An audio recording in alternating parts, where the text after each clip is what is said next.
बिस्मिल्लाहिर्रहमानिर्रहीम। नाज़रीन, मैं हकीम शहबाज हूँ। आपको हमारे फेसबुक पेज और यूट्यूब चैनल पे खुश आमदीद। तो बात करेंगे कब्ज़, गैस और तेज़ाबियत के हवाले से। बाज़ पेशेंट को जो है कब्ज़ रहती है और साथ साथ तेज़ाबियत भी चलती है, जलन रहती है पेट में। तो इसी वजह से जो है फिर सर दर्द का मर्ज़ भी जो है आहिस्ता आहिस्ता शुरू होना। तो इस हवाले से हम अर्ज़ करना चाहेंगे कि आखिर जो है इस मर्ज़ का मुस्तकिल इलाज क्या है। तो सबसे पहले ये करना है कि ग़िज़ा में परहेज़ करें। जो चिपचिपी और तली हुई चीज़ें खा रहे हैं, तो घी वाली रोटी हो गई, चाय हो गई, अंडा पराठा हो गया, तो इन चीज़ों से जो है थोड़ा सा इज्तनाब किया जाए, ये ना खाए जाए। तो इसके बाद बढ़ते हैं इलाज की जानिब।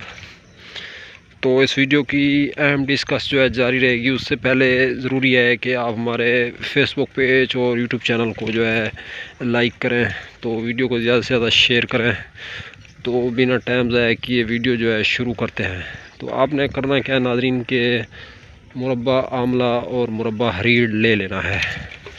तो मुरब्बा आमला और मुरब्बा हरीड़ जो है आप ले लेंगे, तो कम से कम जो है 2 दाने हरीड़ के और 1 दाना आमले का, ये आप लोगों ने जो है इस्तेमाल करना है शाम को सोते वक्त, जब ग़िज़ा और खाने का जो है इख्तिताम हो जाए। तो खा के अगर थोड़ा सा दूध पीना चाहें तो 1 आधा कप जो है दूध, हल्दी मिला दूध पी सकते हैं। तो वरना ज़रूरत नहीं है तो फिर ऐसे ही सो जाएं। तो सुबह आपको पखाना भी जो है खुल के आएगा और पेट में मरोड़, गैस, कब्ज़, तेज़ाबियत का भी इंशाअल्लाह अल्लाह के फज़ल करम से ख़त्म हो जाएगा। तो चैनल पे अगर फर्स्ट टाइम आए तो चैनल को सब्सक्राइब करें। वीडियो अगर अच्छी लगे तो इस वीडियो को लाइक, शेयर और कमेंट करना मत भूलें। अब तक के लिए इतना ही। खुदा हाफ़िज़।